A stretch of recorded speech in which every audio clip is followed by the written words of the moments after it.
I was living in Manhattan at the time with my fiance. We woke up and put on the television and saw the news, and we were on the Upper West Side, and it was a beautiful day. There was no sense of anything going wrong. If you didn't have the television on, there was no sense of anything up there. It was so eerie in that way that the day was so beautiful and clear in the skies, and especially if you were uptown. We were near 80th Street in West End. If someone hadn't told you that all of this chaos was going on, you'd be really surprised, which is sort of why I think that we found it hard we're a little in denial of it for a while, because we weren't right down there in the middle of it. And when you watch something on the television constantly, it's like you're watching a movie. I mean, is that real? What's really going on? Maybe it would have helped if we went on our roof and tried to look. But anyway, so we had just woken up, and I was supposed to open in a show called Aida at the time. That specific day was my opening night, and I obviously, well, I didn't know. You didn't know anything what was happening at the time. And our stage manager, he called us, and he said, "This isn't going to happen today, and just stay tuned, and we'll let you know." And my husband and I just stayed. We were just staring at the television for the next 2 days, 3 days, or whatever it was.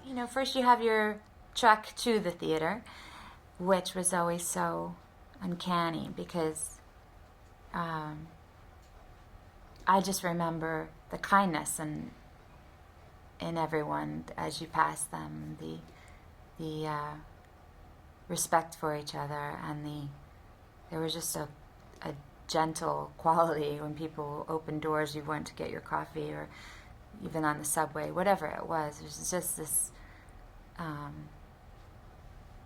It was rather beautiful, I thought. People really looking at each other in the eye when you said hello, and you crossed them on the street. And I just felt awkward being at the theater, to be honest. It just felt like, should I be here? Should we be doing this? Is this going to seem selfish or self-absorbed that we're here putting on a play when there's so much pain going on around us? I felt awkward because, is it going to feel frivolous? Is it going to feel exploitive?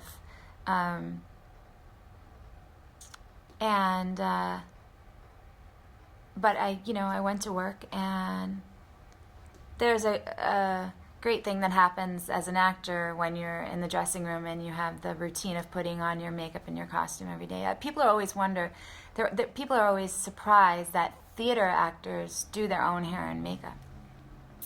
And having been on both sides, where I've been fortunate enough to have somebody dote on me and do a better job than I do for myself, I actually welcome it, because it's a ritual. It's a way of getting into character.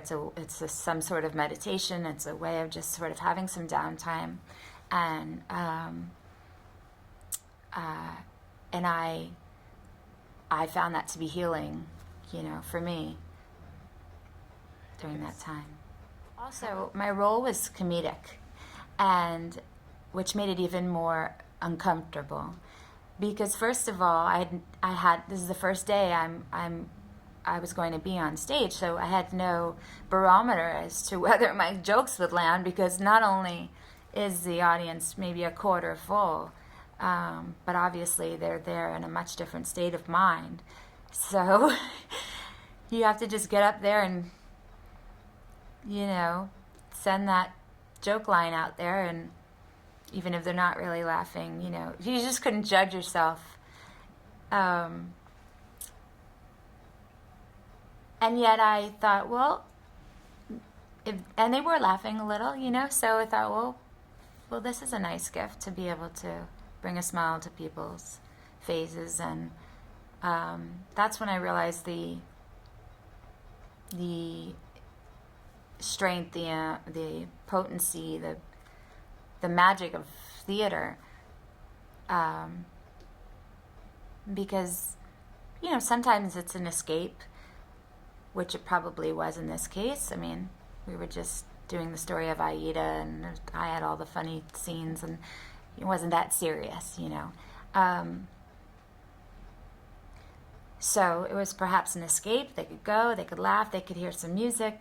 But also it was the camaraderie, the coming together, the unification of everyone sitting in a theater together that I think has a healing effect. I mean, that's why we do it in the first place. We get such a wonderful energy back just from giving of ourselves, and that's sort of intoxicating. But it's even more so at a time when you know that people are in pain and you're actually providing some kind of catharsis, place for them to have catharsis, or just a sanctuary, a haven for them to have these emotions in a dark room. Nobody's staring at them. I know that's how it is for me when I go to a play or, you know, a musical that really moves me. I remember how empty the theater felt, even though there were probably 800 people there in a 2,000 seat theater or something. I remember that emptiness. It's scary for a performer. And it was there, but only for a few days, you know, and then little by little it started to grow.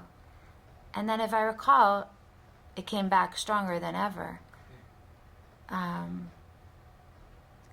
think that's a testament to the people in Broadway, but it's more just a testament to New Yorkers and their ability to bounce back, and the pride they have in their city. It's almost like, you know, we didn't want anybody to think we were weak in any way, and that we would find we would rehabilitate ourselves quickly and be the city that we've always been for the rest of the world, you know.